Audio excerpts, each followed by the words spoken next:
At the foot of the mighty Mount Gorgon, at the heart of the Nilfgaardian Empire's northern reaches, lies a duchy of unrivaled beauty. The land of Toussaint is so magnificent to behold that the very sight of the rolling hills, the flourishing vineyards, and the crimson spires of Beauclair's palace are enough to leave you intoxicated. It is a fable-like land where everyone is eternally tipsy. It is a realm so wondrously idealistic that they do not bother maintaining a traditional military. Instead, knights roam the verdant plains in search of romance and glory, garbed in plated gold and extravagant plumes. These men alone are all the duchy requires for protection, despite the abundance of terrible beasts and frightful monsters wandering the land. To the jolly inhabitants of Toussaint, these creatures are welcome opportunities. They are a means for as many brave squires and hedge knights as possible to find their glory and woo their damsels. Toussaint is a land of passion and infatuation, and the only thing more intoxicating than the sights and the knights is the wine. The duchy's fertile, sun-drenched soil allows for the cultivation of the world's most delicious red wines. Wine and glory and beauty abound. There must be some catch, some downside to this tangible fairy tale land. If there is any man in the world capable of seeing through this fantastical facade, it's Geralt, the Witcher with his cat-like eyes. No one slays more monsters than a Witcher, yet Geralt experiences none of the romance supposedly associated with the grisly business.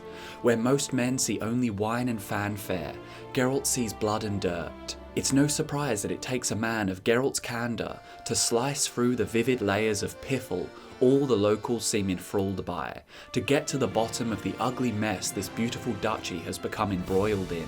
Hey guys, it's Drew here and welcome back to FudgeMuppet. I'm excited to be revisiting the world of The Witcher for this video, and today I want to talk about my favourite location of any game I've ever played. From the moment the title screen appeared and I saw Toussaint in all of its glory, I was besotted by the sights. In many ways, I was just like the inhabitants of this duchy, caught up in all the beauty. But I don't plan on spending the whole video describing Toussaint's loveliness. You can see that easily enough for yourselves. Instead, I want to get beneath the pretty exterior and tackle the overarching themes of the Witcher universe. I believe that Toussaint is a metaphor, perfectly encapsulating the morals of Geralt's story. It is a fantasy story, all about knights and slaying monsters, yet it is not a fairy tale. Hidden behind the fantastical exterior, we can see the gritty complexity of humanity. Toussaint has knights in shining armour, slaying dragons to the applause of the crowds. Yet Geralt soon discovers that life here in Toussaint is not so glamorous. There is cruelty, corruption and deception. There are seemingly vicious creatures falling prey to bloodthirsty humans. And for every bottle of rich red wine being poured, there is twice as much blood being spilled. This theme, that things are not as lovely as they seem, and that happy endings are not so prevalent in real life as they are in fairy tales, is perfectly demonstrated through the Duchess Anna Henriette and her spurned sister Sylvia Anna. With all of this in mind, and with these two being the focus of the story in Blood and Wine, we will try to answer the question, which ending is the true ending? Just to warn you, there will be Blood and Wine spoilers in the video, starting pretty much now, as we're going to explore the relationship between these sisters. If this world has ever known a ruler who enjoyed the absolute admiration of her subjects without the need for systematic repression or a particularly cruel hangman, it was without a doubt the sovereign of Toussaint, Duchess Anna Henriette. Upon reaching Beauclair's tourney grounds, we are introduced to the Duchess, a woman as seemingly beautiful as the land she governs. Her enlightened ladyship, dressed always in flawless fineries, attracts the unwavering devotion and loyalty of her people. With Anna Henriette as Duchess, it comes as no surprise that Beauclair has a near endless supply of young prospective knights-errant, yearning to risk their lives for Toussaint's honour. Since the year 1258, 17 years prior to the events of Blood and Wine, Henriette ruled Toussaint with her husband Raymond. Not a great deal is known about Raymond, but it seems he was completely unlike his spouse. Raymond's subjects claimed that he was a despicable man, and he would have given the very devil stomach ulcers in half a year. He was well known as a womanizer, and his adulterous affairs were not well kept secrets. In the year 1261, while Raymond was away in Sintra cavorting with one of his many extramarital lovers, Anna Henriette met the eccentric bard named Dandelion, and they swiftly fell in love. As with Raymond's affairs, gossip was hard to quell. With potent wines in such abundance and a duchy that relishes in court politicking and drama, rumours spread like wildfire, and Dandelion, knowing as he always does that his controversial deeds would soon have rather dire consequences, ran for the hills. Dandelion's concerns were proven wise when Raymond, the ruler of hypocrisy, returned and was enraged by the gossip. With the scent of his Cintrian lover still fresh on his clothes, Raymond's outburst was ugly. He destroyed furniture, he killed the informer, he assaulted every gentleman of the court within reaching distance. He then imprisoned Henriette in her chambers, and after threats of torture, he extracted the name of the bard from her. Dandelion's identity was revealed, and Raymond offered a bounty for him. The goal was to rip out Dandelion's heart, cook it, and have Anna eat it in front of the court. Due to the disdain most of Beauclair felt for Raymond, very few accepted this errand, and besides, Dandelion was long gone. This particular story, I'm pleased to announce, does actually have a happy ending. 4 years later, in the year 1265, Raymond died of apoplexy, which he apparently experienced initially as a result of this rage. With Raymond gone, Beauclair had a leader they approved of, and the Duchess Anna Henriette became the sole ruler of Toussaint. What's more peculiar is, nothing in Anna Henriette's biography even so much as mentions her sister. In a land where rumour and gossip are their own currency, no one questions this mystery. It's as if Sylvia Anna never existed. What may be even more surprising is the fact that this sister is the elder sibling, and the title of Duchess was actually her birthright before Anna Henriette. So, let me get this straight. In a fairy tale land of chivalry and wonder, there isn't a single knight pledging himself to finding the lost noble heiress. I couldn't come up with a more fitting quest for a knight eager to prove his worth. Well, the truth of this situation shines an unflattering light on Toussaint, revealing all the flaws previously disguised by the golden glow of the summer sun. Sylvia Anna was exiled, betrayed and abandoned by her own flesh and blood. But why? Well, Sylvia Anna's life was a complicated one ever since the moment she was born. You see, Syanna was born during a total eclipse, and it is believed that all girls born during the phenomena are afflicted with the curse of the Black Sun. The curse grew in popularity after a prophecy made by the mage Eltebald. The prophecy told of girls who were supposed to have been possessed by demons, cursed, contaminated by the Black Sun. Eltebald, who has long been considered mad, actually had good cause to draw such connections, as he noticed that countless tombstones and carvings on old waystones always explicitly spoke of the eclipse in no uncertain terms when referring to the creatures called were-tots and their legends. These furry creatures believed in an evil goddess named Nia, who is heralded by the eclipse. The Black Sun was to announce the imminent return of Lilith, still honoured in the East under her name Nia, and the extermination of the human race. Lilith's path was to be prepared by 60 women wearing golden crowns, who would fill the river valleys with blood. And so, after studying these legends, Eltebald concluded that girls born during a total eclipse were members of this harem of 60 women. Like hunting witches, superstition took priority over any kind of conclusive evidence.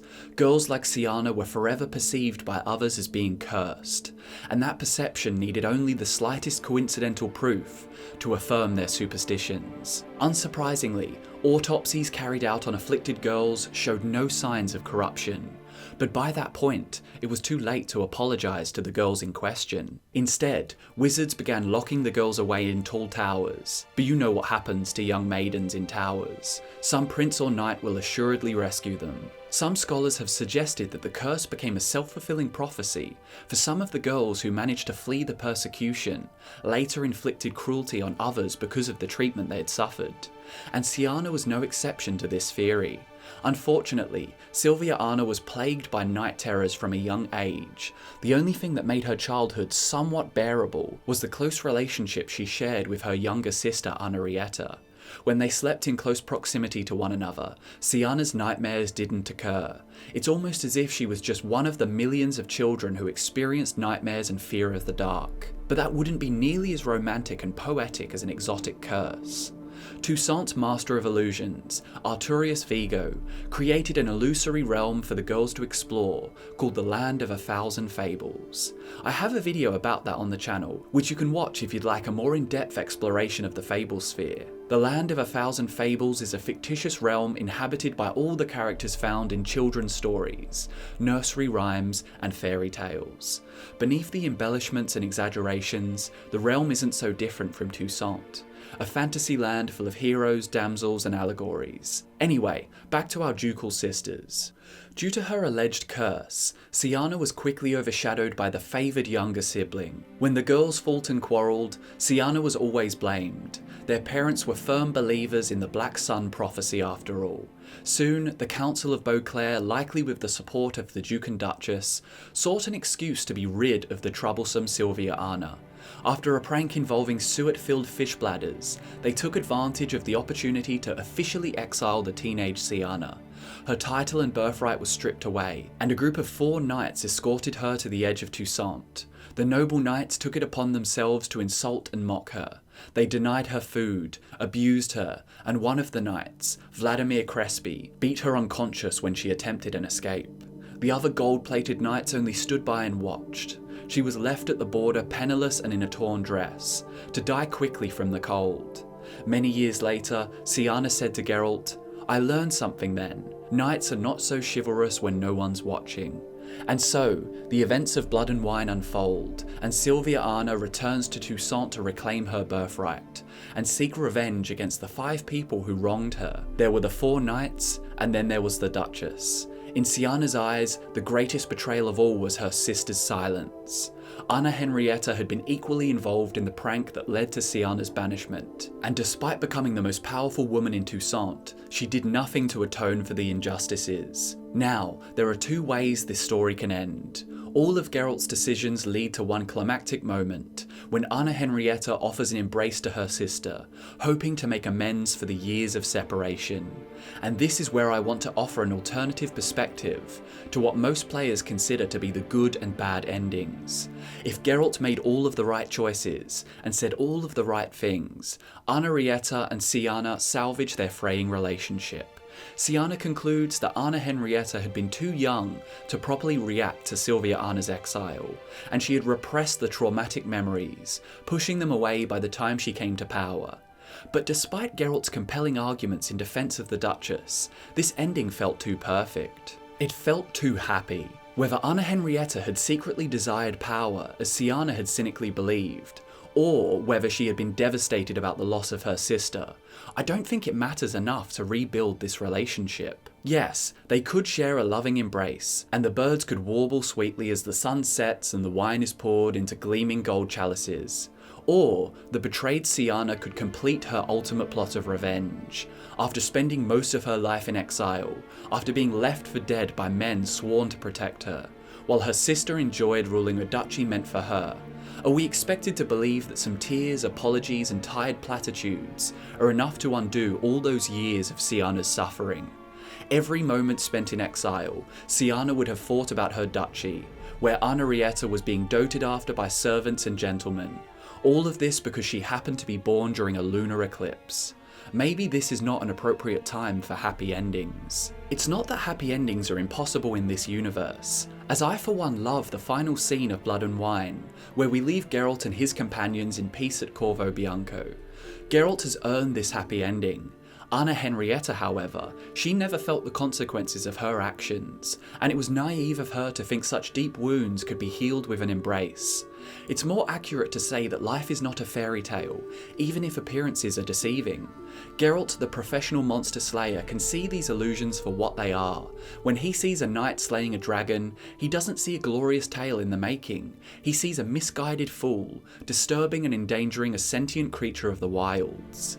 and any knight in any land who feels the need to dress in gold from head to toe likely has something to hide. The idea that slaying monsters is a glamorous romantic act that ends well for all involved is just wrong, and the witches demonstrate this through their existence, and the disdain they draw from the masses. Even the seemingly perfect Duchess of the seemingly perfect Toussaint is not immune to this reality. Her past mistakes rightfully led to this ending. Her familial relationship was too damaged to ever hope to mend, and her tragic death at the hands of her sister exemplifies this fact. Only in a fairy tale could her sister reconcile an entire life of being shunned, discarded and left to die by people the public perceived to be the embodiment of purity and chivalry. Just like the illusions in the Land of a Thousand Fables, these whimsical fairy tale notions begin to rot, and the grisly reality shows itself. Those caught up in the fables are blinded by the sweetness of it all, and can't see their death as it stares them in the face. And there you have it, guys, the truth about happy endings in the Witcher world, and why I think the bad ending of Blood and Wine is actually the best ending. I hope you enjoyed the video. Thanks so much for watching, guys. I've been Drew, and I'll see you in the next one.